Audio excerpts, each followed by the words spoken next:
अमृतानुभव ग्रंथाचे टीकाकार शिवकल्याण स्वामी, आपले पिता श्री त्रिमल किंवा नित्यानंद स्वामी यांच्या आज्ञेवरून आणि त्यांच्या आईवडिलांच्या इच्छेने त्यांनी श्रीमद भागवताच्या दशम स्कंदावरची टीका लिहिलेली आहे. ती काही उपलब्ध नाही. ज्या त्यातले काही श्लोक उपलब्ध आहेत. 44,000 ओव्या उपलब्ध आहे असं म्हणतात. त्यातल्या काहीच ओव्या आता कधीतरी एकदा छापलेल्या आहेत. विम कुलकर्णी म्हणून जे मोठे लेखक होऊन गेले त्यांच्याकडे त्या उपलब्ध होत्या असं सांगतात की ज्याच्यामध्ये जसं ज्ञानोबरायांनी शृंगाराच्या माथा पाय ठेवी असं शांतरसाचं वर्णन केले तसं त्याच्यामध्ये वर्णन आहे असं अभिप्राय यांनी दिलेला आहे आपल्या पांगारकरांनी.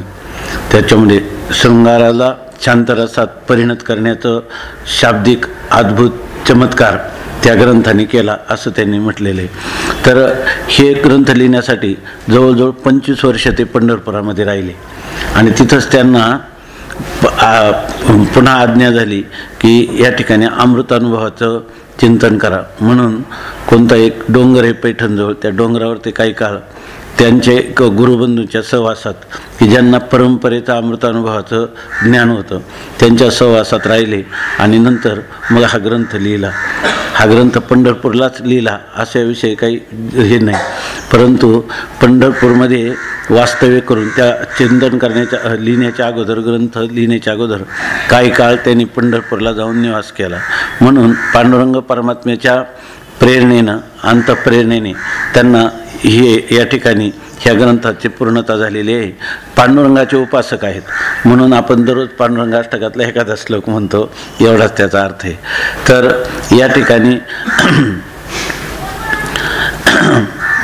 रुक्मिणी प्राणसंजीवन पंढरीनायक श्री पांडुरंगाच्या असीम अनुकंपेने आपण हा अमृतानुभव नावाचा जो ग्रंथ की जी श्रीगुरूंची आज्ञा आहे आणि त्या आज्ञेवरून आपली असणारी प्रातिभ अनुभूती, स्वसंवेद्य असणारी आपली आध्यात्मिक अत्युच्च कोटीची अनुभूती की ज्या अनुभूतीला साकाष्ठा सापरागती असं म्हणतात आणि ही अवाच्य असणारी अनुभूती अव्यवहार्य अतींद्रिय ती देखील अतींद्रिय परी भोगवीन इंद्रिया करवी श्रवणेंद्रियांच्या द्वारा ह्या अतींद्रिय अनुभूतीचा आपल्याला भोग होईल अशा एका शैलीनं मांडण्याचं अप्रतिम असं सामर्थ्य शिवकल्याण स्वामींच्या ठिकाणी अभिव्यक्त झालेलं आहे आणि ते टीकेच्या रूपाने आणि माऊलींच्या ठिकाणी अनुभूती साकार करण्याचं जे काही अलौकिक सामर्थ्य आहे ते माऊलींच्या ठिकाणी प्रगट झालेलं आहे आणि त्याचं यथाशक्ती यथामती चिंतन करण्याला आपण प्रवृत्त झालो.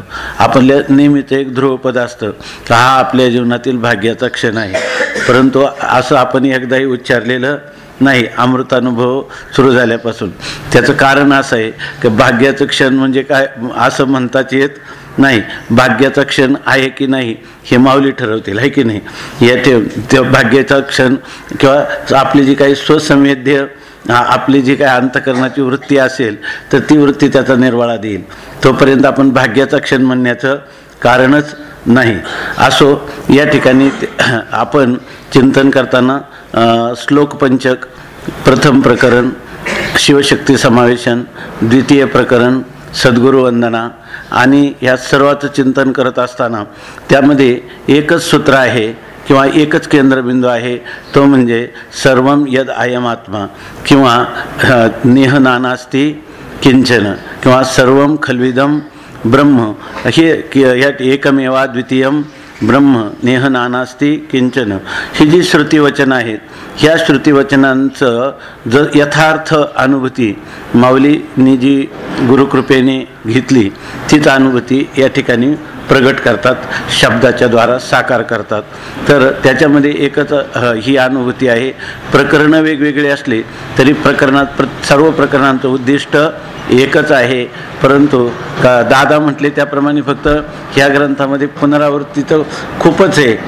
पुनरावृत्तीचं पुन्हा पुन्हा तेच आहे, फक्त याचा कंटाळा येत नाही एवढंच आहे. त्याचं कारण काय आहे, स्तुती कस्मै न रोचते, आपली केलेली स्तुती कोणाला आवडत नाही आणि ह्या ठिकाणी ज्ञानेश्वर महाराज आपल्या आत्मस्वरूपाचं भाट होऊन या ठिकाणी पुन्हा पुन्हा अनेक शैलीनं वर्णन करून देतात. इतकंच नाही तर जसं एखाद्या माणसामध्ये अनेक सुप्त गुण असतात, परंतु ते सुप्त गुण काय त्याला कळत नाही. तसं हनुमानराय आहेत.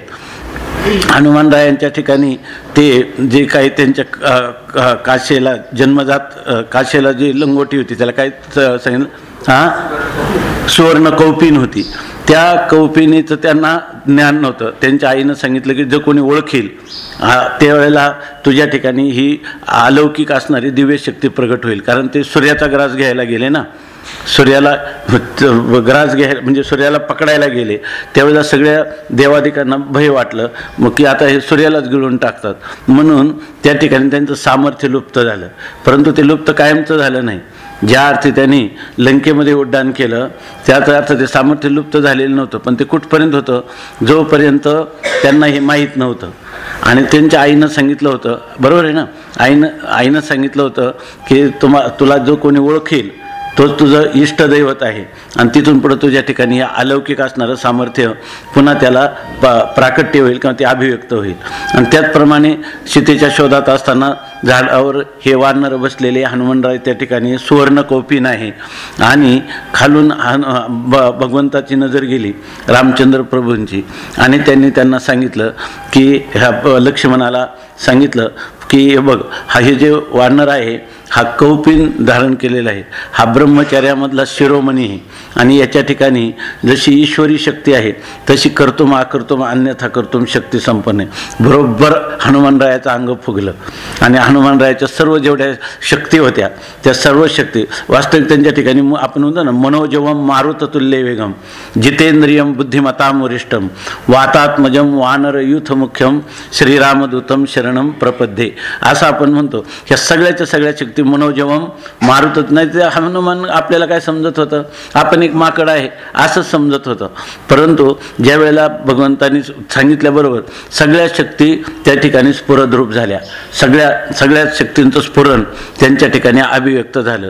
तसंच ज्ञानोबा अनेक अंगाने जरी ओव्या 800 असल्या, 800 वेळातून आपल्या असणारे आपल्या आत्मस्वरूपाचं सुषुप्त असं जे स्वरूप आपल्याला सुषुप्तवत झालेलं स्वरूप आहे, त्याच्यातलं सदांगाने चिदांगाने आनंदांगाने अद्वयांगाने असंगत्वाने निर्विकारत्वाने काय जे काय असेल ते सर्वच्या सर्व आपलं प्रगट करतात. आणि त्यामुळं आपलं एक अंग जेव्हा अनावृत्त होतं, बरोबर ना, म्हणजे अनावृत्त होतं, उघडं होतं, तसं आपला आनंद दुणावतो. म्हणून आपल्याला ज्ञानोबा ज्या ओव्या आहेत त्या ओव्यांच्या अर्थाच्या आशयाचं किंवा त्याचा जो आशय आहे तो तात्पर्य आहे, त्या तात्पर्य जरी एकच असलं तरी त्या ठिकाणी तुका म्हणे एका गव्हाचे प्रकार सांजा दिवशी क्षीर घोगरिया या न्यायाने आपल्याला आपला आनंद जो आहे तो अनंत पटीनं वाढत राहतो.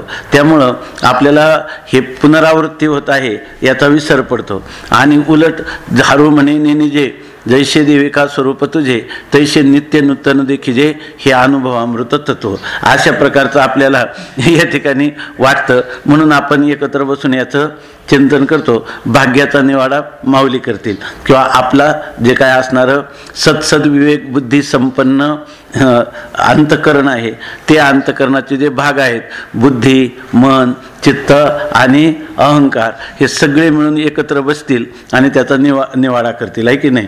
त्याच्यामध्ये नाथ महाराजांनी सांगितलं की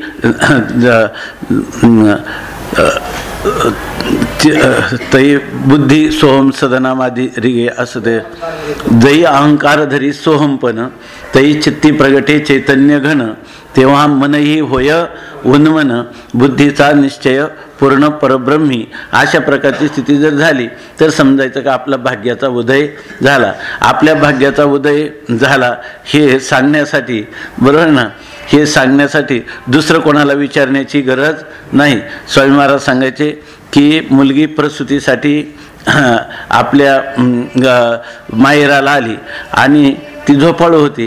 तिनं रात्रीचं आईला सांगितलं की आई, मी एखाद्या वेळेस झोपेतच बाळंत होईल, मला तू जाग कर. असं तिनं सांगितलं, तुला जागं करण्याची गरजच नाही, तूच सगळ्या गल्लीला जागं करशील. जेव्हा वेदना होतील तसं ही जी अनुभूती आहे, ही अनुभूती ज्या वेळेला आपल्याला आपल्या अंतःकरणात स्थिर रूपाने संशय विपर्य रहित अशा प्रकारची ही अनुभूती आरूढ होईल, त्यावेळेला हे चित्त चैतन्य आपलं चित्त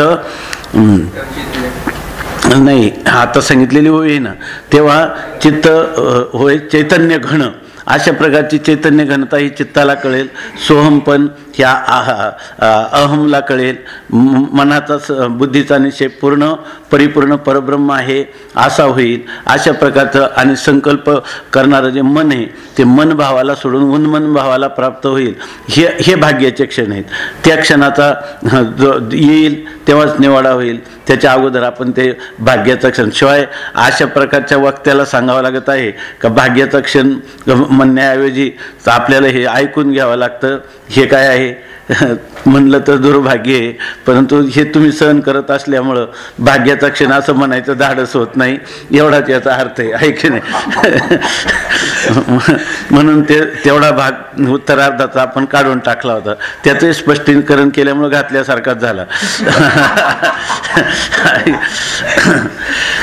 आता आपण या ठिकाणी वाचारून परिहार, श्रीगुरूंच्या कृपेने जेव्हा सत्शिष्याला यथार्थ आत्मबोध होतो त्यावेळेला प्राप्त होणारी जी स्थिती आहे, तर त्याच्यामध्ये श्रीगुरू आणि शिष्यामध्ये जो ह्या अध्यात्मज्ञानाचा व्यवहार झाला, त्या व्यवहारामध्ये श्रीगुरूंना ह्या चारही वाणी ज्या आहेत त्या वाणी वेचाव्या लागल्या.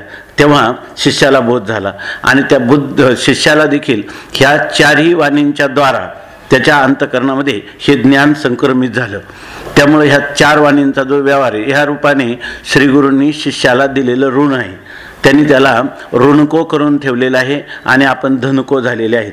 परंतु ऋणको आणि धनको हा झालेला जो भाव हा जर त्याच्या ठिकाणी सत्यत्वाने राहील तर त्या ठिकाणी गुरु आणि शिष्य दोघांच्याही म्हणजे कोणाच्याही वाचा ऋणाचा परिहार झाला नाही.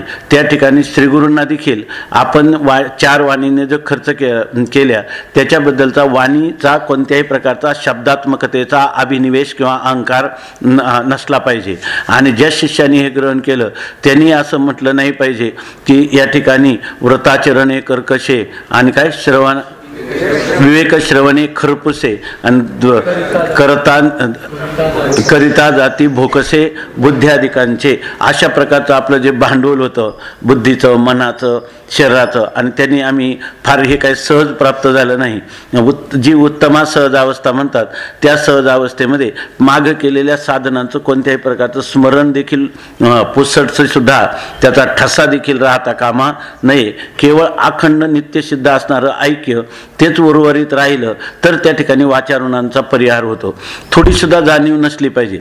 तर काल आपण चिंतन केलं होतं की ज्या वेळेला एखादा सावकार त्या कुळाला काही धन देतो आणि त्याच्या मोबदल्यात तो ऋणकरी त्याचं मुद्दलासहित व्याजासहित मुद्दल परत करत असतो, तरीसुद्धा तो त्याच्यावर ऋण राहतं. कारण वेळेला मदत केली हे तरी ऋण आहेच ना, जरी दिलं तरी लोक देतात कुठं. अशा प्रकार हा भाव सुद्धा त्या गुरु शिष्यामध्ये राहता कामा नये. म्हणजे गुरु शिष्यामध्ये म्हणजे जो कोणीही साधक असेल तो जर आपल्या आत्मभावाला प्राप्त झाला तर गुरूंच्या ठिकाणी हे नसतंच. आणि गुरूंच्या ठिकाणी जर वाचा ऋण त्यांच्या ठिकाणी असतं तर त्यांना खऱ्या अर्थाने याला मुक्तच करता आलं नसतं. जे स्वतःचं ऋणको आहेत ते दुसऱ्याला धनको कसं करणार, परंतु त्यांच्या ठिकाणी नाहीत. पण एक सापेक्षतेच्या रीतीनं जोही कोणी साधक या आत्मतत्वज्ञानाचा मार्ग जो आहे तो आहे गुरु शिष्य परंपरा. परंतु ह्या गुरु शिष्य परंपरेमध्ये सत्यत्व बुद्धी ही कधीही राहता कामा नये. देव आणि भक्त यामध्ये सत्यत्व बुद्धी न असणारं द्वंद्व हे कधीही राहता कामा नये. हा लीला म्हणून राहील. लोकवत्तु लीला कैवल्यम, लीला असू शकते पण सत्यत्व बुद्धी कधी असता कामा नये. तरच तुम्हाला ह्या अखंड अर्थाची अनुभूती येऊ शकते. अशा प्रकाराने माऊलींचा ह्या प्रकरणामध्ये सांगण्याचा झोक आहे. जर काल नवनाथ महाराज म्हटले किंवा वाचारून परिहार म्हणताना चार वाणी जी आहेत त्याचं काही फारसं स्पष्टीकरण झालं नाही. आणि ही गोष्ट खरी आहे तर हे प्रकरण संपेपर्यंत येणं केनं प्रकाराने त्याचं जास्त स्पष्टीकरण करता येईल असं आपण पाहू. तुम्ही पण अभ्यास करा, सांगा, त्याच्यामध्ये मला जे काही थोडं आठवेल किंवा काही दिसेल, कुठं सापडेल तसं आपण सगळे चिंतन करू. आणि हे प्रकरण झाल्यावरही जर कोणाला वाटलं की याच्यातल्या एखाद्या गोष्टीचं स्पष्टीकरण झालेलं नाही, तर आपण पुढं न जाता त्याचं परतसुद्धा स्पष्टीकरण करण्याचा यथाशक्ती यथामती प्रयत्न करू. हा विषय इथं होतो. बाहेरही काही महापुरुष असतात, अनेक सद्ग्रंथ आहेत, तुम्ही त्याचे संदर्भ घ्या आणि त्या संदर्भावरून आणखीनही काही चिंतन करा. त्याच्यामध्ये जे विषय झाला त्या विषयाचा थोडा का होईना निवाडा आपल्याला झाला पाहिजे, तर तो ग्रंथ चालवून उपयोग आहे. नाहीतर त्या ग्रंथाचं जे काही मार्मिक तात्पर्य आहे ते आपल्या माहिती वजा जी गोष्ट आहे ती, समजा वाणीचा विचार वेदापासून तर आत्तापर्यंत विज्ञानशास्त्राने भरपूर केलेला आहे, त्याच्यावरचं जे ध्वनीशास्त्र आहे त्यांनी भरपूर विचार केलेला आहे. तर ती माहिती वजा गोष्टी कमी असल्याने काय आपलं बिघडणार नाही, कारण आपलं इथं हे चाललेलं आहे वेदांताचं चिंतन. त्यामुळे वेदांताला अनुरूप असणारा जो भाग आहे तो मात्र आपल्याला कळलाच पाहिजे, एवढाच त्याचा अर्थ आहे. तरी पण जर त्या ठिकाणी जर आपल्याला आणखीन भौतिक विज्ञानाच्या द्वारा किंवा अनेक दार्शनिक विचाराच्या द्वारा किंवा हे व्याकरणादी जे आहेत शब्दशास्त्र आहे, त्या शब्दशास्त्रामध्ये ह्या वाणीचा काय विचार आलेला आहे आधी काही कोणाला झाला तर ते आणखीन सोन्याला सुगंध असल्यासारखंच आहे. परंतु या ठिकाणी हा मूळ जो ग्रंथ आहे तो अध्यात्म प्रवण करणारा ग्रंथ आहे, म्हणून आपण त्या ती धारणा ठेवून या ठिकाणी यथाशक्ती यथामती चिंतन करत आहोत. तर ह्यामध्ये काल आपण 8 ओव्या पाहिल्या, आता 9व्या क्रमांकाची ओवी आहे. येवोनी स्वप्न मिळवी गेलिया आपण पादावी, दोन्ही दिठी नांदवी नीद जैशी, जिती अविद्या ऐशी अन्यथा बोधाते घेवशी, तेची यथाबोधेशी निमाली उठी. पहा, काल त्यांनी सांगितलं अविद्या ज्या वेळेला ह्या 4 वाणी आहेत त्या तत्वज्ञानाने जेव्हा संपन्न होतात तेव्हा त्या अविद्याबरोबर त्या 4ही वाणी ज्या आहेत तर त्यांचा वेच होतो. म्हणजे त्या अविद्या जाते त्याबरोबर ह्या 4ही वाणी निवृत्त होतात आणि मग त्याच वाणी तीच अविद्या ह्या तत्वज्ञानाच्या नावाने पुन्हा ह्या 4ही वाणी आणि ती अविद्या ह्या पुन्हा जिवंत होतात. हा तत्वज्ञान दिवा मरोनीही लावावा तरी हाही सीन लेवा बोधरूपेची. त्यांनी सांगितलं की जर तत्वज्ञानाचा दिवा ह्या सगळ्यांनी जर मरून म्हणजे ह्या 4 वाणी मरण पावल्या म्हणजे ह्या 4ही वाणी निरस्त झाल्या, त्यांचा निराश होऊनच जर तत्वज्ञानाचा दिवा लावतो बरोबर ना, आणि मगच त्या ठिकाणी त्याला खरा आत्मबोध होतो. पण मला आता आत्मबोध झाला आहे, मी आत्मबोध संपन्न झालो आहे, अशा प्रकारची अंतकरणातील जी वृत्ती आहे तरी हाही सीन लेवा. तर हेही एक प्रकारचे श्रमच आपण घेणं आहे त्यांनी सांगितलं. किंवा हाही एक प्रकारचा बोधरूप म्हणजे स्वयंप्रकाश आत्म्याच्या ठिकाणी हाही एक प्रकारचा सीन रूपी एक काजळीच आलेली आहे की जिनं त्या मूलभूत असणाऱ्या स्वयंप्रकाश अशा बोधरूपतेला एक प्रकारची काजळी आणलेली आहे, मंदता आणलेली आहे असं सांगतात. आता या ठिकाणी उदाहरणं देतात.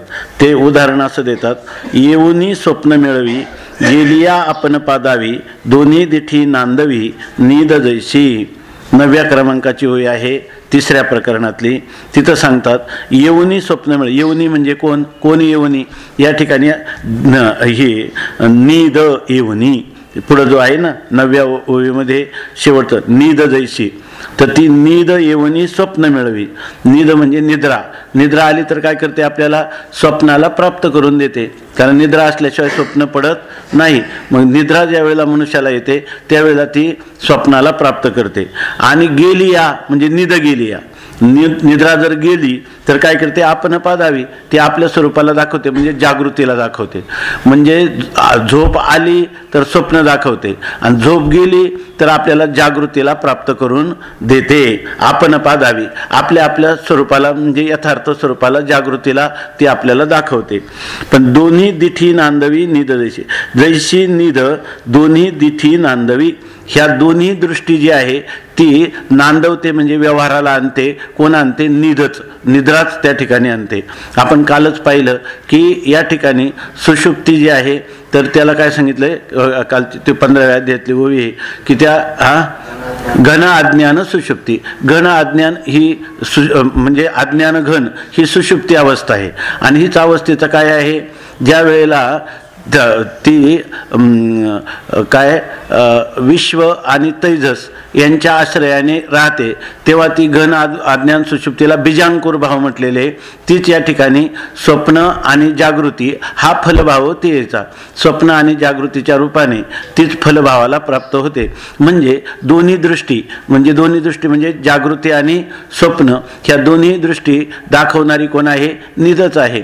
मूळची ती आहे बीजांकुर भावात्मक आणि ती फलभावाला येते आणि जागृती आणि स्वप्न दाखवते. दोन्हीकडे कोण आहे, दोन्हीकडे निद्रेचीच व्याप्ती आहे. निद्रेला सोडून स्वतंत्ररीतीनं जागृती नाही आणि स्वप्नही नाही. म्हणून जागृती स्वप्न हा व्यवहार सुद्धा कोणाचा आहे, निद्रेनेच सुषुप्ती अवस्थेनेच दाखवलेला आहे. अशा प्रकारचं या ठिकाणी चिंतन सांगतात. आता हे दृष्टांत दिल्यानंतर दार्ष्टांतिकामध्ये सांगतात, जिती अविद्याईशी अन्यथा बोधाते गिवशी तेची यथाबोधेशी निमाली उठी. जिती अविद्या म्हणजे जिवंत असणारी अविद्या, जिवंत असणारं अज्ञान, ते असं आहे की अन्यथा बोधाते गिवशी, ते कोणाला दाखवतं, शोधतं जिवंत अज्ञान. अन्यथा ज्ञानाला प्राप्त करून देतं तो स्वतः. अन्यथा ज्ञान म्हणजे काय, जीव हा काय आहे, तुका म्हणे हा तो स्वये परब्रह्म, स्वतः ब्रह्मस्वरूप असून जर त्या ठिकाणी ती अविद्या जिवंत असेल, म्हणजे जर त्या ब्रह्मस्वरूपाच्या विषयी अज्ञान असेल, तर मग काय करतं, त्या अज्ञानाचा परिणाम असा होतो की ते अन्यथा बोधाते गिवशी. अन्यथा बोध, मी देह आहे, मी कर्ता भोक्ता आहे, मी सुखी दुःखी आहे, मी जन्म मरण धर्मवान आहे, मी बद्ध आहे, अशा प्रकारचं हे जिवंत अज्ञान अन्यथा बोधाला किंवा विपरीत ज्ञानाला प्राप्त करून देतं. आणि तेची म्हणजे तीच अविद्या निमाली, तीच अविद्या जर मरण पावली तर यथाबोधेशी उठी. तीच काय करते, पूर्वी तो काय म्हणत होता की मी करता भोक्ता आहे, आता तो काय म्हणायला लागला, मी अकर्ता आहे. कारण ती अविद्या निमाली, अहम ब्रह्मास्मी, बरोबर ना.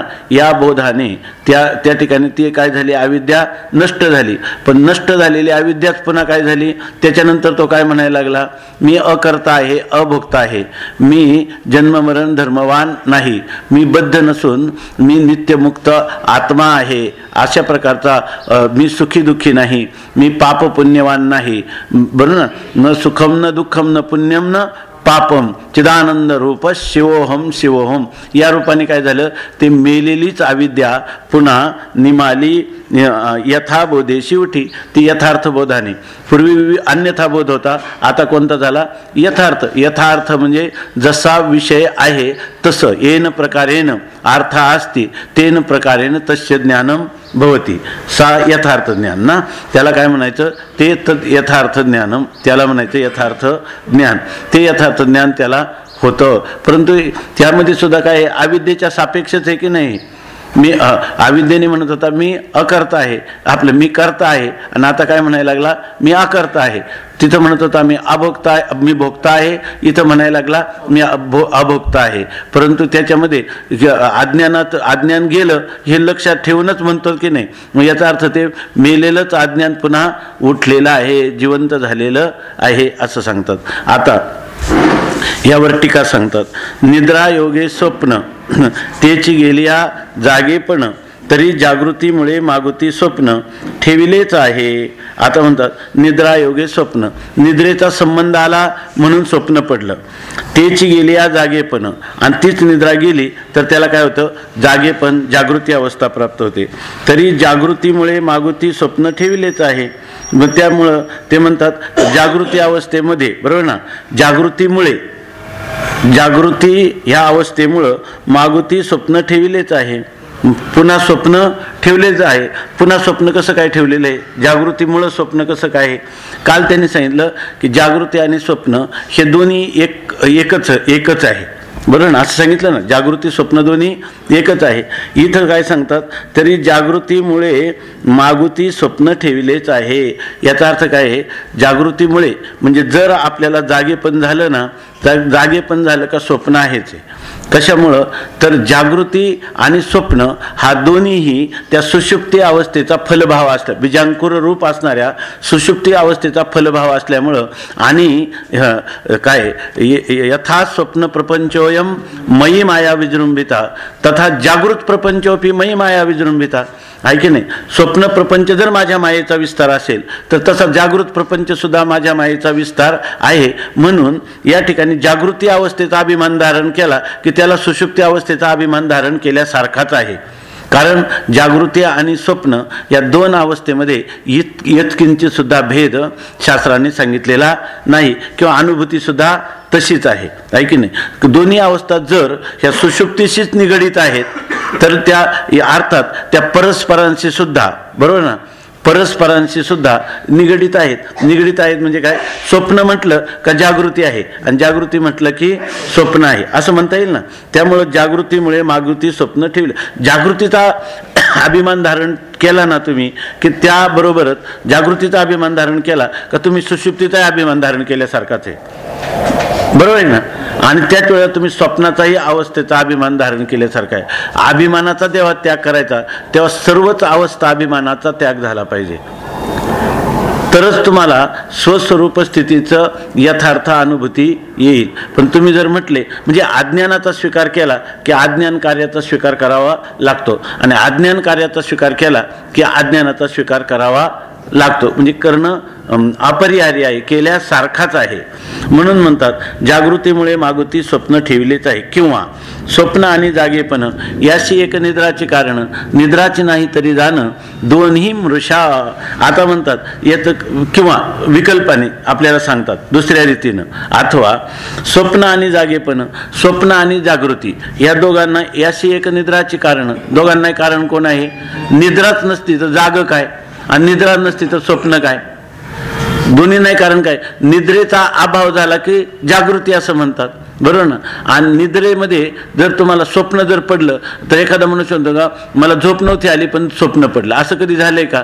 मग दोन्ही अवस्थेला कारण कोण आहे? निद्राच आहे. आता तुम्ही जागा झाला म्हणजे अगोदर झोपलेले होते की नाही, बरोबर ना. निद्रेचा परित्याग केला तेव्हा जागृती झाली. पण निद्रेचा परित्यागाच्या सापेक्ष म्हणजे निद्रेच्या सापेक्ष जागृतीमध्ये तुम्ही आले, अन्यथा नाही.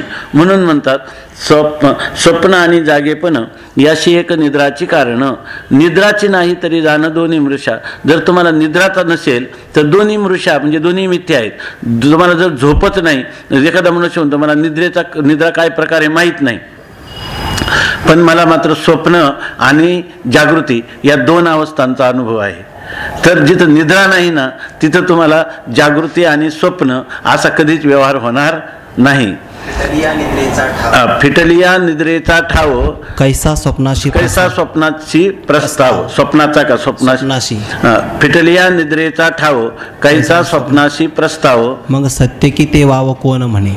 मग सत्य के ते वाव कोण म्हणे. मग त्या ठिकाणी ते सत्य आहे आणि मिथ्या आहे असा व्यवहार कधी होईल का?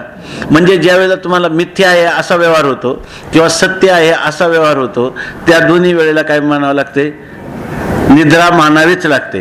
स्वप्न सत्य आहे का मिथ्या आहे हे दोन्ही गोष्ट जाऊ द्या, परंतु सत्य किंवा मिथ्या जर निद्राच नसेल तर तुमच्या ठिकाणी हा पदार्थ, बरोबर ना, निद्रा काय स्वप्न सत्य की मिथ्या असाही विचार येणार नाही.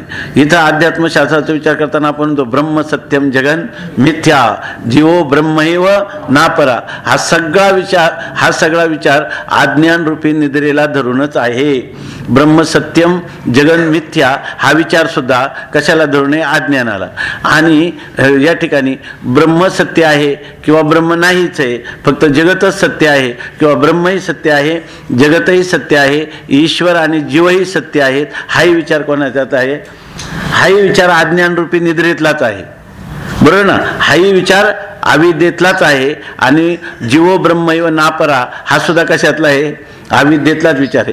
अविद्या नसती तर सत्य आणि मिथ्या हा दोन्ही विचार झाला नसता. आता हे सगळे विचार ज्ञानोबारायांनी त्या ओळीत सांगितले ज्ञानेश्वरीत. आपल्याला कुठं त्यावेळेला त्या भोगात चिंतन करत असताना एवढं गांभीर्य त्याचं लक्षात येत नाही. आपण फक्त म्हणतो कसं आपल्या पुढं कोणता भाव येतो, फक्त जर त्या ठिकाणी निद्रा जर नाही तर स्वप्न कुठून पडणार, बस एवढ्याच विचारात एवढंच. याच्यापेक्षा गंभीर स्तरापर्यंत आपण जात नाही. याच्यामध्ये मात्र त्या ओळीचा आशय जास्त खुलतो आहे की नाही.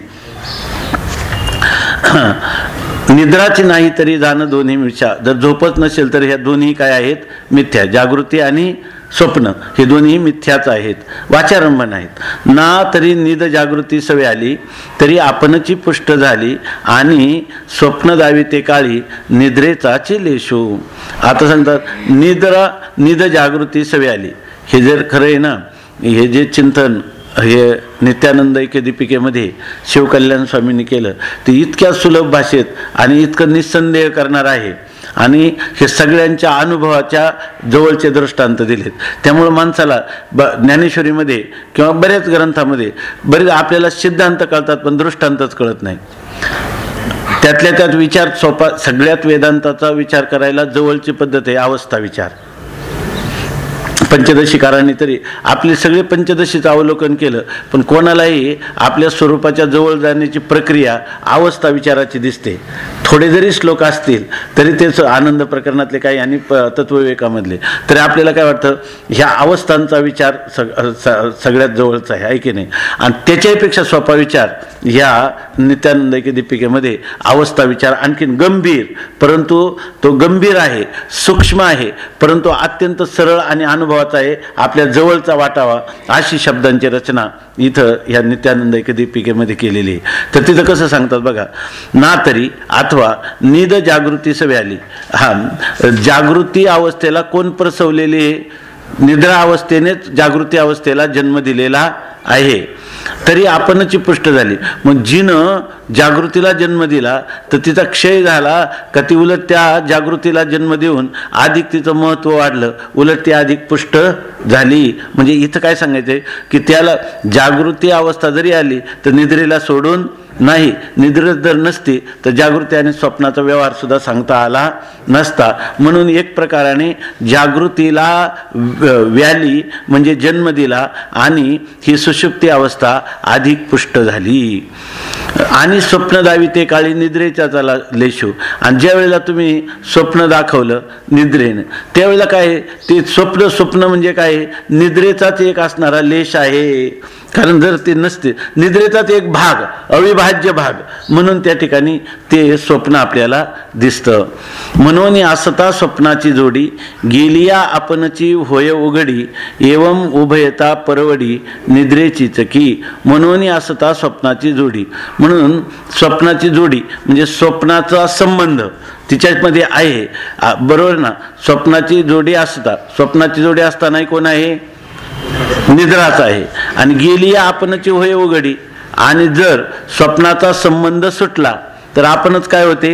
उघडी होते. उघडी होते म्हणजे जागृत अवस्थेला येते, प्रगट होते. उघडी होते म्हणजे अनावृत्त होते, आणि अनावृत्त होते म्हणजे जागृती रूपाने उघडी होते, बरोबर ना. म्हणजे तिथं पण जागृतीमध्ये ती उघडच आहे आणि निद्रेमध्ये आपल्या स्वप्नामध्ये ती लेश म्हणून, निद्रा लेश म्हणूनच त्या ठिकाणी निद्रा आहेच आहे. एवं उभयता परवडी निद्रेची चिकी. म्हणून उभयता परवडी म्हणजे दोन्ही प्रकार कोणाचे आहेत? जागृती आणि स्वप्न हे दोन्ही परवडी म्हणजे दोन्ही प्रकार हे निद्रेची चिकी, निद्रेचेच दोन्ही प्रकार आहेत. ठेवी जो अन्यथा बोधू तो अविद्येचाची संबंध हो. आणि अविद्या नाशी यथाबोधित अविज्ञा झाले तर ते अविद्या पाहिजे. तिथं अविद्या नाशी यथाबोधू तो अविद्यात्मकची. तिथं एक शब्द करायला पाहिजे, तो अविद्या नाशी असा एक शब्द करायला पाहिजे. पे नाही, हां बरोबर नाही, एक शब्द करायला पाहिजे. अविद्या नाशी असं नाही, यथाबोध हां तो अविद्यात्मकच.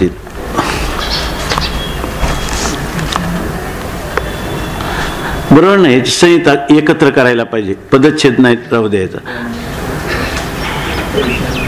कोणाला वाटलं तर लगेच सांगा. हां तेवी त्याप्रमाणे जो अन्यथा बोध हो, जे अन्यथा ज्ञान आहे किंवा विपरीत ज्ञान आहे, तो अविद्येचाची संबंध. ह्या अविद्येचाच संबंधामुळं आपल्याला अन्यथा ज्ञान होतं. आणि अविद्या नाशी यथाबोध, आणि अविद्येचा नाश झाल्यानंतर जो आपल्याला यथार्थ बोध होतो तो सुद्धा काय आहे, अविद्यात्मकची. तो सुद्धा काय आहे, अविद्येपासूनच झालेला आहे. अविद्यात्मक म्हणजे अविद्येपासूनच उत्पन्न झालेला किंवा अविद्येच्या संबंधानेच उत्पन्न झालेला तो यथार्थ बोध किंवा यथार्थ ज्ञान आहे. बोधे अन्यथा व्हावे. गजानन महाराज प्रवेश होतो ना चांगला याच्यामध्ये, काही वाटतंय काही काही. बोधे अन्यथा व्हावे मग यथार्थत्वाशी यावे, मोती फोडोनी सांदावे की तैसेची भले. आता पांडुरंग महाराज सांगतात, आम्हाला काही माहीत नाही पांडुरंग महाराज आले का, तर ते सांगतात की आता कैलास महाराजांनी भागवत सांगितलं, ते कुठं गेले होते तिथं, तर त्यांनी काय केलं, तत्वचिंतन सांगितलं. त्याच्यामध्ये तत्वचिंतन सांगण्याचं कारण यांचा कथांचा अभ्यास नव्हता. पण त्याचा परिणाम असा झाला की पांडुरंग महाराजांनी परवा सांगितलं की ते लोकांना खूपच आवडलं. मोठा समूह होता तिथं, तर ते खूपच आवडलं. त्याचं कारण असं आहे का ह्याची आवश्यकता आहे लोकांना. सांगायचं काय, तुम्हाला भागवताचंही जरी चिंतन सांगितलं, पण भागवताचंही जर मधून मधून भागवतात अमृतानुभव नाही का, चतुश्लोकी भागवत हे सगळं अमृतानुभव सगळा जरी आपण पार यथार्थ रीतीनं जर खूपच देवाच्या कृपेने आपल्याला आकलन झाला तर सगळं ते चतुश्लोकी भागवतात दिसेल. आणि चतुश्लोकी भागवताचा विस्तार म्हणजे श्रीमद भागवत आहे सगळा. त्याच्यामध्येही आता पहा ना, पहिले श्लोक आपण दररोज मंगलाचरणात म्हणतो, यत्र त्रिसर्गो मृषा. तर त्याच्यामध्ये यत्र त्रिसर्गा म्हणजे जगाची उत्पत्ती आणि स्थिती ही मृषा आहे म्हणजे मिथ्या आहे असं सांगितलेलं आहे त्याच्यामध्ये. त्याच्याही पुढे जाऊन अमृतानुभव जर पाहायचा असेल तर तिथला एक पाठ आहे, यत्र त्रिसर्गो मृषा. जगाची उत्पत्ती स्थिती लय ही खोटी नाहीत, ती खरी आहेत, अमृषा. म्हणजे याचा अर्थ काय, तिथं सुद्धा हा अर्थ श्रीधर स्वामींनी ह्या टीकाकारांनी चिंतन करताना, कारण अधिष्ठानाकडून पाहिलं तर सगळं सत्य मिथ्या म्हणून पदार्थच नाही, मिथ्या म्हणून पदार्थच नाही, आणि त्या मिथ्याच्या सापेक्ष सत्य सुद्धा मिथ्या होईल. सापेक्षत्व सगळं जे आहे ते बाधित होणार आहे ना. आता इथं तेच चाललंय का नाही, म्हणून भागवतात सुद्धा काय सगळा अमृतानुभवच आहे. म्हणून ह्या गोष्टी जर आपण बोलता बोलता लोकांना सांगितल्या, अवस्था विचार भागवत कधीतरी 7 दिवसात एखाद दिवस एखादा तास तरी ऐके नाही, तर लोकांना याची कल्पना याची आवश्यकता आहे. खरी अंतरंग मागणी याचीच आहे. लोकांना काय मागतं, मागणी याची आहे, पण एवढे अंतरंग होता येत नाही, अंतर्मुख होता येत नाही का आपली मागणी काय आहे ते सुद्धा तुम्हाला समजावून द्यावी लागते की तुमची मागणी काय आहे. ते विचारसागरामध्ये सांगावं लागतं का परमानंदाची प्राप्ती दुःखाची आत्यंतिक निवृत्ती. मग माणूस म्हणतो का हो हो हीच आमची मागणी आहे. हे भागवत कथाकारांचं सुद्धा हे प्रयोजन आहे. पुराणांनी तेच सांगितलं, स्मृती ग्रंथांनी तेच सांगितलं, वेदांनी तेच सांगितलं, संत वाङ्मयांनी तेच सांगितलं. मग आपण दुसरं काय सांगणार, ऐके नाही. भागवताचे जे काही स्वरूप आहे दशलक्षणांनी युक्त आहे, त्याच्यामध्ये मोक्ष हे त्याचं एक लक्षण आहेत ना, आहेत ना, एक लक्षण त्याचं आहे ना. पंचलक्षण आणि 10 लक्षणं जी सांगितली पुराणाची, त्याच्यामध्ये मोक्ष त्याला एक नाव आहे त्याचं, निरोध नाही म्हणजे मोक्ष हेच, त्याचं नाव दुसरं आहे. तर ते त्याच्यातलं काय एक लक्षण आहे. म्हणून 10 लक्षण भागवतामध्ये मोक्षोपयोगी कथा पण आज सांगितली गेली पाहिजे. तर ते सांगतात की बोधे अन्यथा व्हावे, 41 क्रमांकाची होई, बोधे अन्यथा व्हावे मग यथार्थत्वाशी यावे, मोती फोडून सांदावे की तैसेची भले. सांदावेच्या पुढं दंड द्यावा नाही का. तर हा जो मूळ बोध आहे तो बोध जर अन्यथा रूपाला जर प्राप्त झाला, म्हणजे अन्यथा बोध झाला, तरच मग आपण काय म्हणतो, पूर्वी मला अन्यथा बोध होता आणि मला आता यथार्थ बोध झाला. पूर्वी अन्यथा ज्ञान होतं, आता कोणतं ज्ञान झालं, यथार्थ ज्ञान झालं. पण ते कोणाच्या सापेक्ष आहे, अन्यथा बोध मानला तरच यथार्थ बोध असा व्यवहार होईल, आहे की नाही. म्हणून म्हणतात अगोदर माणसाने अन्यथा बोधाला प्राप्त व्हावं, बरोबर आहे ना. अन्यथा बोधाला प्राप्त व्हावं, मूळ बोधरूप आत्म्याने अगोदर अन्यथा बोधाला प्राप्त व्हावं आणि नंतर काय आहे यथार्थ बोधाला प्राप्त व्हावं. ही गोष्ट व्हावी जीवनामध्ये का मोती फोडून सांधावे चांगतेचे भले. मोती अगोदर फोडायचे आणि मग नंतर त्याचं सांधायचं. पण त्याने सांगितलं मोतियाचे काय, तुकाराम महाराज म्हणता ना, मोतियाचे पाणी चाखू नये स्वाद आणि यंत्र भेदून नाद पाहू नये, अशी स्थिती की नाही. मग आता तुम्हाला काय करायचं, या ठिकाणी मोती फोडायचे आणि मग पुन्हा सांधणं चांगलं का मोत्याला अभंग स्वरूपातच पाहणं चांगलं आहे की नाही, न फोडणंच चांगलं. तसं बोधरूप आत्म्याच्या ठिकाणी अविद्येची कल्पना करायची आणि अन्यथा ज्ञानाला प्राप्त व्हायचं, नंतर विद्या प्राप्त करायची आणि यथार्थ बोधाला प्राप्त व्हायचं. का त्यापेक्षा ज्ञान आणि अज्ञान, विद्या आणि अविद्या याच्या अतीत असणारं मूळचं जे आपलं काय नेप्तिरूपत्व आहे, दृङ्मात्रत्व आहे, त्या दृङ्मात्रत्वानेच राहणं चांगलं आहे की नाही. म्हणून ते सांगतात जसं हात भरवायचे आणि मग पुन्हा धुवायचे, त्याप्रमाणे ते म्हणतात की या ठिकाणी की तैसेची भले, तर कोणत्या ते मोती जसं आहे तसं ठेवणंच चांगलं. तसं आपलं अखंड अभंग अच्छेद्य अभेद्य असं जे स्वरूप आहे त्या स्वरूप महिमेतच राहणं चांगलं नाही का, ऐक असं सांगतं. म्हणजे या ठिकाणी ज्ञान आणि अज्ञान ह्या अशा प्रकारचा व्यवहारच मनुष्याच्या जीवनामध्ये नसावा, ऐक नाही. खरं काय ज्ञानरूपता अभंग आहे ती जाणून घ्यावी आणि आपल्या स्वयंमहिमनी प्रतिष्ठित आपल्या महिमेमध्ये राहावं. महिमेमध्ये आहेच आहे, परंतु हे बाकीच्या ज्या चुकीच्या ज्या धारणा आहेत त्या धारणांचा परित्याग करावा, दुसरं काय नाही का. तरी तुझी एकरसाचे लिंग केवी करू गुणागुणी विभाग मोतीये फोडोनी सांधिता सांग की तैसेची भले. ही सगळीच्या सगळी ओवी ना अर्ध 2 चरण आहेत ना, तर दोन्ही चरण तशीच ज्ञानेश्वरीची आलेली आहेत बरं ना. मोती फोडोनी सांधावे की तैसेची भले असं सांगितलं. परिजिती, आता 11वी ओवी, परिजिती ना मेली अविद्या हे जाकळी बंध मोक्षी घाली बांधोनिया. ते म्हणतात परिजिती ना मेली अविद्या हे जाकळी आणि बंध मोक्षी बांधोनिया घाली. तिथं बंध मोक्षीच्या पुढे दंड आहे, तो दंड काढून टाकावा. आता सांगतात परंतु म्हणजे काय, यथाबोधेशी निमाली उठी, ती यथार्थ बोधाने मेलेली पुन्हा काय होते, जिवंत होते असं पाठीमागं सांगितलं. अगदी जिवंत असताना अन्यथा बोधाला प्राप्त करते आणि यथार्थ बोध झाला असता यथार्थ बोधाच्या रूपाने मेलेलीच मरूनच पुन्हा जिवंत होते, पण कोणत्या रूपाने, यथार्थ बोधाच्या रूपाने. परंतु माऊली म्हणतात परी जितीना मेली अविद्या, परी अविद्या जितीना मेली. परंतु हे अविद्या जी आहे ना ती जिती म्हणजे जिवंत असताना, ना म्हणजे अथवा मेली किंवा मृत झाली असताना, म्हणजे अविद्येची अविद्या रूपाने संबंध असताना किंवा अविद्येशी अविद्येच्या निवृत्ती रूपाने संबंध असताना, अविद्येची निवृत्ती झाली असं जरी संबंध घेतला तरी ते अविद्या जाकळी, तरी ती मनुष्याला बंधनातच पाडते, म्हणजे त्याला जखडते. जाकळी म्हणजे त्याला जखडून टाकते, म्हणजे बद्ध करते. कसं ते, कोणत्या रूपाने, तर बंध मोक्षी घाली बांधून या. जिवंत असते तेव्हा बंधामध्ये घालते आणि ज्या वेळेला ती मरते तेव्हा मोक्षी घाली. पण दोन्ही काय, बांधून या मोक्षी घाली, बांधून त्याला काय करते, मोक्षात किंवा बंधात किंवा मोक्षात घालते. जिवंत अविद्या बंधात घालते आणि मेलेली अविद्या मोक्षरूपी बंधामध्ये त्याला घालते, बरोबर ना. मोक्ष रूपाने त्याला बंधनालाच पुन्हा बंधनातच पाडते किंवा बंधनातच सापडविते असं म्हणायचं. टीका, आत्मा जो शुद्ध बुद्ध तेथ अविद्या हेची विरुद्ध जिती मेली अबद्ध शुद्धाते करी. शुद्धाते करी हे 2 पद वेगळी करायची, शुद्धाते आणि करी. आता इथं सांगतात की जो आत्मा शुद्ध आहे आणि बुद्ध आहे.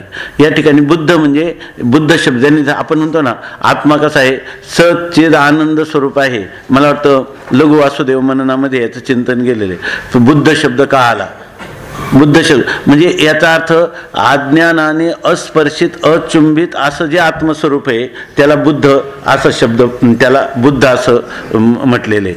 कारण एकदा तुम्ही ज्ञानही म्हणता ना, तो ज्ञानस्वरूप आहे आणि बुद्ध म्हणजे काय आहे, ज्ञानस्वरूप.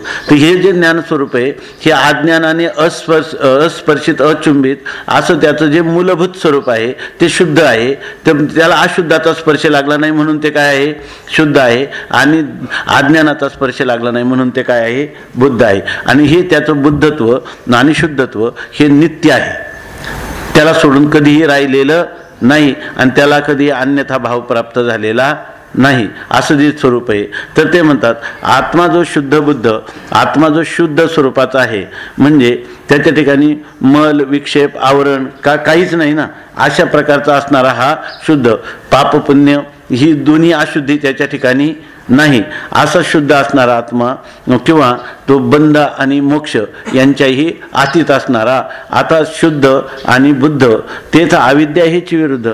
आता तो जर शुद्ध आणि बुद्ध आहे तर त्याच्या ठिकाणी अविद्या राहीलच कशी, कारण त्याचा कोणाशी संबंध येतच नाही, त्याला कोणी बांधणारं बद्ध करणारच नाही. आणि बद्ध करणारी अविद्या आहे हे म्हणणंच काय आहे, विरुद्ध आहे. हे म्हणणंच अबद्ध आहे की नाही. जिती मेली अबद्ध शुद्धा ते करी. आता जर तुम्ही अविद्येचा संबंध केला, विरुद्ध अविद्येला घेतलं की ती जिती आणि मेली, ती जिवंत असो किंवा मेली मरलेली असो, ती शुद्धा ते अबद्ध करी. ती शुद्धाला इथं अबद्ध करी म्हणजे आबद्ध करी. अबद्ध करी म्हणजे बद्धतेचा अभाव नाही करीत, ती काय करते इथं आज पाहिजे मला वाटतं, आबद्ध करी, बरोबर ना. अबद्ध शब्दाचा अर्थ तो होतो. त्याला काय करते, असमंतात बद्ध करते. तर त्याच्यात बघा, तर त्याला अबद्धच करते. म्हणजे शुद्ध असो किंवा बुद्ध असला पण अविद्येचा संबंध केला की त्याला ती बहुतेक तर तिथं अबद्ध असा त्याचा अर्थ असावा. तिथं अबद्ध का हा असं अबद्ध शुद्ध ते पण काय करी हे नाही ना लिहिलं. मग प्रकृत अनुपयोगी वचन, प्रकृत अनुपयोगी वचन अबद्ध शब्दाचा अर्थ केलाय का. मग असा जर संस्कृत प्रचुर त्याचा अर्थ केला तर मग ते फारच चांगले. सांगा अबद्ध प्रकृत अनुपयोगी वचन. संस्कृत शब्दकोशात आहे का अबद्ध.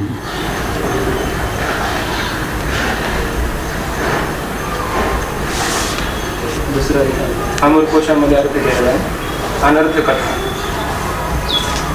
म्हणजे अनर्थ कथा.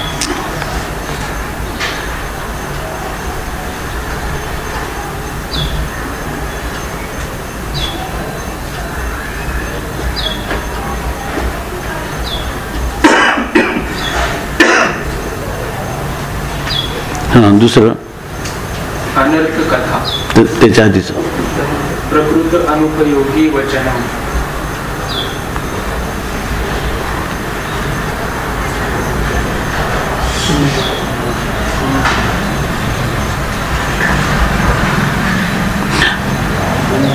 हां कारण आपण असं म्हणतो की हे अबद्ध वचन आहे, असं ते बऱ्याच ठिकाणी येतं संस्कृतमध्ये. ही कथा तुमची अबद्ध कथा आहे. अबद्ध कथा आहे म्हणजे प्रकृत अनुपयोगी वचनम, म्हणजे आतला जे प्रकरण चाललेलं आहे त्या प्रकरणाशी हे जे तुम्ही उच्चारलेले शब्द आहे हे अनुपयोगी आहेत. त्याच्या हे त्याच्या विरुद्ध शब्द आहेत, हे योग्य शब्द नाहीत असा त्याचा अर्थ. तो अर्थ घ्यावा इथं. जिथे मेली अविद्या शुद्धा ते करी. त्या ठिकाणी अविद्या ही जर शुद्ध असेल तर त्या शुद्धाला ती जिवंत असो किंवा अबद्ध असो ती अनर्थ कथा निर्माण करते, बरोबर ना. कथा शब्दाचा अर्थ आहे केन प्रकारेनं, कोणत्याही प्रकाराने ते अनर्थ करते. दुसरा अर्थ आहे की हे जे प्रकरण चालू आहे या प्रकरणामध्ये की ही अविद्या जी आहे ही अविद्या आपल्या मूलभूत आत्मस्वरूपाशी संबंध करते हे म्हणणंच अबद्ध आहे. अबद्ध आहे म्हणजे प्रकृत प्रकरणाला ते काय आहे अनुपयोगी अशा प्रकारचं वचन आहे. म्हणजे ह्या अविद्येचं नावच त्या आत्मस्वरूपात शुद्ध बुद्ध अशा आत्मस्वरूपाच्या ठिकाणी घेता येत नाही असा अर्थ करावा. म्हणून बंध आणि किंवा मग आता सांगितलं त्याप्रमाणे जिती मेली शुद्धा ते अबद्ध करी. जिवंत असो किंवा मेलेली असो ती शुद्धाला काय करते बद्धच करते. म्हणजे शुद्ध बुद्धाला काय करते ती बद्धच करते. बद्ध करते म्हणजे बद्ध केल्यासारखं करते असं. म्हणून बंध आणि मोक्ष तेथेची हे दक्ष, आत्मा जो अपरोक्ष तेथेही कैची. म्हणून ज्या ठिकाणी बंध आणि मोक्षाची कल्पना केली तिथंच हे दोन्ही दक्ष आहे, तत्पर आहे. कोण? विद्या आणि अविद्या, बरोबर ना. हे दोन म्हणे बंध आणि मोक्ष तेथेची हे दक्ष. बंध आणि मोक्ष जेव्हा मानतो, बरोबर ना, तिथंच हे दोन्ही दक्ष राहतात. म्हणजे बद्धता आणि मुक्तता, बरोबर ना, जर आपण मानली तरच त्या ठिकाणी विद्या आणि अविद्या यांचा संबंध येतो.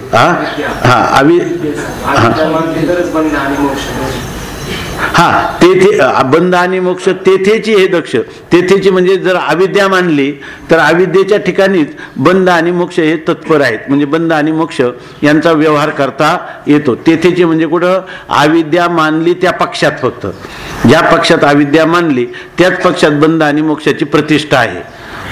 आत्मा जो अपरोक्ष तेथे एकची. यत साक्षात अपरोक्षात ब्रह्म, असा जो ब्रह्मरूप असणारा जो आत्मा आहे, तो अपरोक्ष रूप असणारा आत्मा, त्याच्या ठिकाणी हे कैची, त्याच्या ठिकाणी हे कैची. म्हणजे हे बंध आणि मोक्ष कुठले? अर्थात बंध मोक्षाला कोणताही वाव नाही. जिता बंधा ते दावी, मेलिया मोक्षेशी नांदवी, तरी आत्मत्वी हे पदवी नाथिली नये. तर ते म्हणतात जिता बंधा ते जावी, जिवंत असली तर बंधाला दाखवते, आणि मेलिया मोक्षेशी नांदवी, आणि मेली तर काय करते? मोक्षाला दाखवते किंवा मोक्षाला व्यवहार्य दशेला आणते. तरी आत्मत्वी हे पदवी नाथिली नये. तरी आत्मत्वाच्या ठिकाणी ही पदवी म्हणजे कोणती? बंध आणि मोक्ष ना. ही जी पदवी किंवा हे जे स्वरूप आहे ते नाथिली नाही. ते आत्मत्वाच्या ठिकाणी नाथिली. ते मुळात हे बंध आणि मोक्ष नाहीतच आहे. त्यामुळं त्या ठिकाणी ते नसलेले बंध मोक्ष आत्मत्वी पदवी नाही. आत्मस्वरूपाच्या ठिकाणी हे पदवीला म्हणजे स्वरूपाने सिद्धीलाच कधी प्राप्त होत नाही. यांच्या स्वरूपाची सिद्धी होत नाही. कुठं? मूलभूत आत्मतत्वाच्या ठिकाणी. बंध मोक्ष हे शब्द द्वंद्व, परिबंधची एकविध, आत्मयाशी संबंध नाही यांचा. बंध आणि मोक्ष हे शब्द द्वंद्व आहे. म्हणजे फक्त दोन शब्द आहेत, बंध आणि मोक्ष. हे फक्त काय आहे? शब्दांचं द्वंद्व आहे. म्हणजे द्वंद्व म्हणजे जणू काही बंध शब्दाच्या मोक्ष हा प्रतिद्वंद्वी आहे. अशा प्रकारचं हे शब्द या ठिकाणी फक्त शब्दच आहेत. हे काही द्वंद्वी वगैरे काही नाहीत. हे बंधची एकविध, हा एकच प्रकारचा बंध आहे. परंतु त्या एकच प्रकारच्या बंधाला काय करतात? दोन नाव आलेले आहेत, बंध आणि मोक्ष, आणि ते एकमेकाचे द्वंद्वी किंवा प्रतिद्वंद्वी आहेत. अशा प्रकारचं केलेली एक धारणा आहे, अज्ञानमूलक अशी धारणा आहे. आत्मयाशी संबंध नाही यांचा. त्या आत्म्याच्या ठिकाणी बंध आणि मोक्ष ह्या दोघांचाही यत्किंचितही संबंध नाही. तोटे बंध मोक्षाचे गुंथाडे येत काय येते? हे 24 तत्वाचे कुटुंब घर वस्तीचे, तुटे बंध मोक्षाचे गुंथाडे. तिथं शरीराचं महत्व सांगताना हे सांगितलेलं आहे की इथं बंध मोक्षाचं गुंथाड उलगडतं असं सांगितलंय. पण ते कशा कोणाला धरून सांगितलेलं आहे? अज्ञानाला धरून सांगितलेले. अज्ञानाची कल्पना करून सांगितले की अज्ञानाची कल्पना करून बंध आहे आणि अज्ञानाच्या निवृत्तीने मोक्ष आहे, अशी कल्पना करून तिथं सांगितलेले. आणि ही गोष्ट खरीच आहे. हे सगळं गुंताडा म्हणजे बंधन मोक्ष स्वरूपाच्या ठिकाणी विकल्प नाही, हेही मनुष्य शरीरातच कळतं, इतर ठिकाणी कळत नाही. म्हणून खरा बंध मोक्षाचा गुंताडा म्हणजे हा आहे का नाही का? बंध मोक्ष नसताना त्याच्या ठिकाणी मानणं, ही जी गुंतागुंत आहे ही सुद्धा कुठं उलगडते? ह्या मनुष्य शरीरातच उलगडते. देव शरीरात सुद्धा उलगडत नाही. इतर योनीचं तर सोडूनच द्या. आणि देव शरीरात जरी इंद्राधिकासारख्या एखाद्या कल्पातल्या एखाद्या इंद्राला हे जरी घडत असलं, ब्रह्मसूत्रामध्ये केलंय चिंतन, तिथे जरी घडत असलं तरी ते जवळजवळ नसल्यासारखं. म्हणून तुकाराम महाराज म्हणतात की ब्रह्मादिक पदे दुःखाची चिराणी, आणि तेथे दुश्चित्त जनी जडो निधी, किंवा स्वर्गीचे अमर इच्छिताती देवा, आणि मृत्यूलोकी व्हावा जन्मामा, नारायण नामे हो जीवनमुक्त, कीर्तनी अनंत गावो गीती. आता 12वी ओळी. मोक्षोची बंध होय तरी मोक्ष शब्द कासा आहे अज्ञाना घरी त्राये वावगियांची. आता म्हणतात मोक्षाचे बंध होय. जर मोक्षच बंद होत असेल तर मोक्ष शब्द कासा आहे, त्या ठिकाणी त्याच्या ठिकाणी मोक्ष हा शब्द कसा सहन होईल, किंवा तो मोक्ष शब्द कास आहे. मोक्ष जर बंद आहे तर त्या ठिकाणी मोक्ष असा, त्या मोक्षाला मोक्ष असा शब्द असताना त्याला कास आहे, त्याला कसं सहन होईल. म्हणजे जर मोक्ष शब्दाचा अर्थ बंद असा होता, मोक्ष शब्दाचा आहे काय मुचलू मोचने, मुचलू मोचने म्हणजे त्याच्यापासून मुक्त होणं, बंधनातून सुटका होणं, आज सगळ्या बंधनातून सुटका होणं असा मोक्षाचा अर्थ असताना जर त्या मोक्षाला जर तुम्ही बंद असं म्हटलं तर तो मोक्षाने कसा सहन करावा, आहे की नाही. तर मोक्ष शब्द कास आहे, त्या ठिकाणी मोक्ष शब्द जरी आहे तर त्या मोक्ष शब्दाने हा बंध, बरोबर ना, आपल्याला बंधरूपता प्रतिपादन केलेले. मोक्ष आणि बंधन या दोन शब्दाचा अर्थ अत्यंत परस्पर विरुद्ध असताना, ते दोन शब्द परस्परांचे प्रतिद्वंद्वी असताना त्याला मोक्ष शब्द सहन केलं. जसं एखाद्या स्त्रीला आपल्या त्यांनी लिहिलं, नामावलीने लिहिलं की त्याला सवत सहन होत नाही. पहिल्या अध्यायामध्येच आहे ना मला. जिया उत्तम कुळीची या होती गुण लावण्य आती त्या अनिकिते न साती सुतेजपणे ना, सतेजपणे का सुतेजपणे न साती, अशा प्रकारची स्थिती आहे. मग याला मोक्ष शब्दाला हे माझा अर्थ बंद केला हे कसं सहन होईल, सहन होणार नाही. पण ते म्हणतात त्याचे कारण असं आहे अज्ञाना घरी त्राये वावगियांची.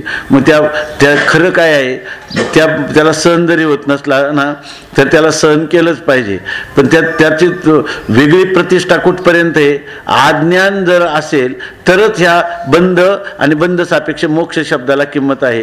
म्हणून यांचं तर संरक्षण कधी होईल, अज्ञान वावगियांची अज्ञाना घरे त्राये यांचं व्यर्थच आहेत. बंध आणि मोक्ष एकच आहेत, दोन्ही व्यर्थ.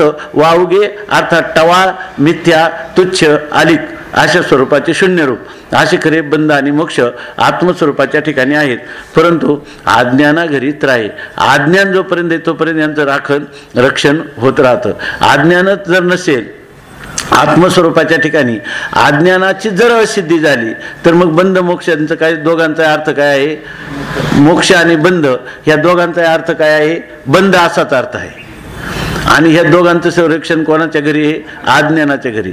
अज्ञानच जर नसेल, आत्मस्वरूपाच्या ठिकाणी अज्ञानाचाच त्रैकालिक अत्यंत अभाव असेल तर त्या ठिकाणी अज्ञान सापेक्ष बंधही नाही आणि बंध सापेक्ष मोक्षही नाही. अशाच प्रकारची स्थिती आहे असं माऊली सांगतात.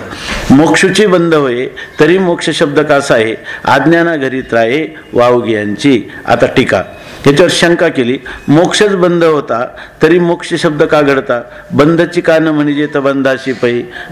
जर तुम्हाला आम्हाला शंका अशी येते की मोक्षच बंद होता, ही आशंका लिहून ओळी लिहिण्याची पद्धत आहे ना, ही फक्त नाथ महाराजांची आहे. सगळ्या जेवढ्या ओळीबद्ध वाङ्मय आहे त्याच्यामध्ये ही पद्धती फक्त नाथ महाराजांची आहे आणि त्यालाच अनुसरून असणारं हे वाङ्मय आहे.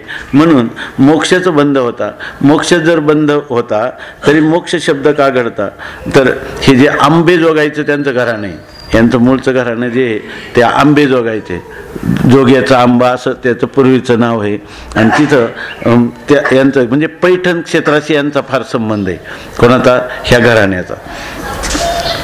मोक्षच बंद होता तरी मोक्ष शब्द का घडता, मोक्ष जर बंद आहे तर मग त्याला मोक्ष असा शब्द तरी का निर्माण झाला, बरोबर ना.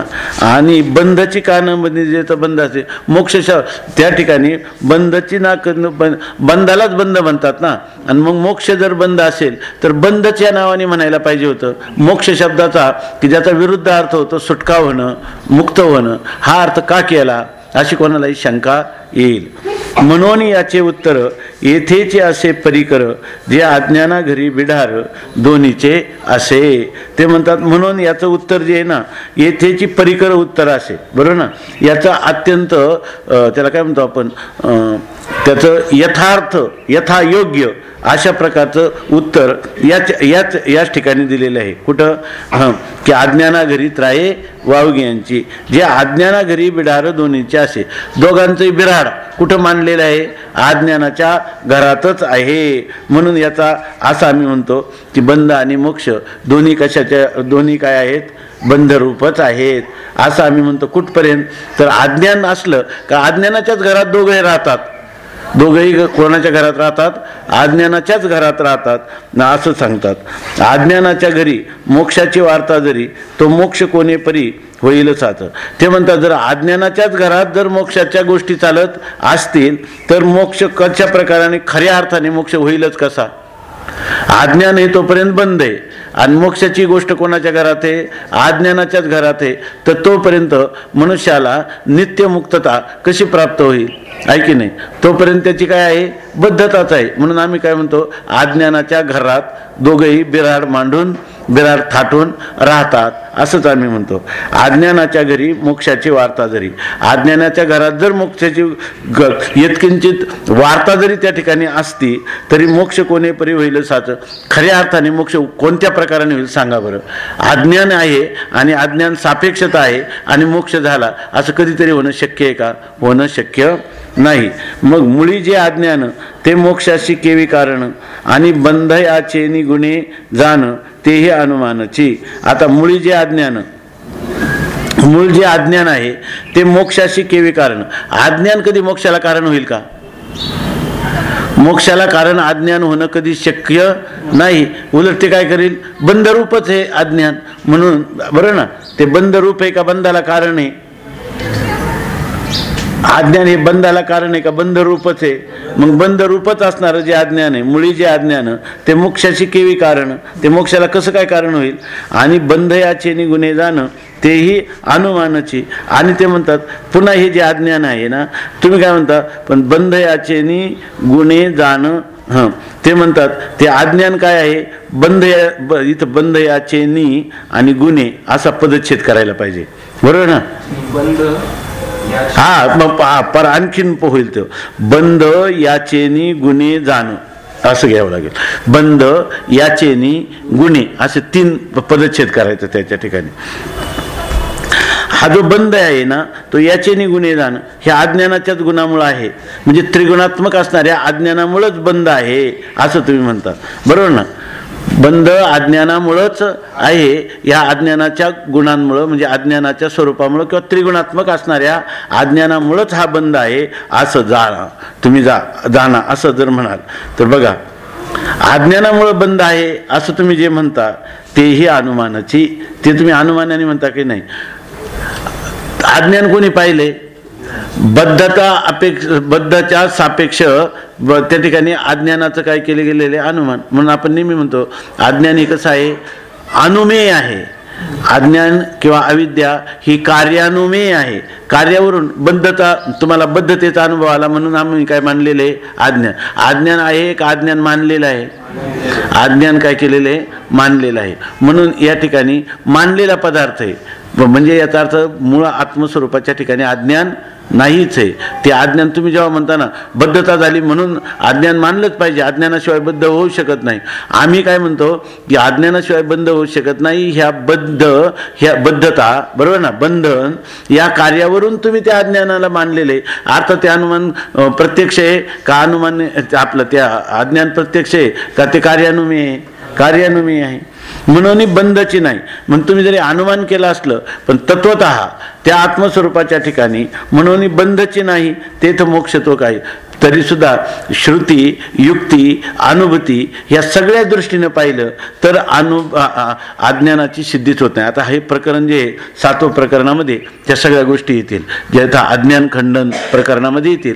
त्याचं एक सुतोवाच म्हणून सहज सिद्धांत रूपाने किंवा आपली अनुभूती या रूपाने माऊली सांगतात की मुळी जे अज्ञान ते मोक्षाशी केवी कारण, आणि बंध याचे गुणे जाण तेही अनुमानाची.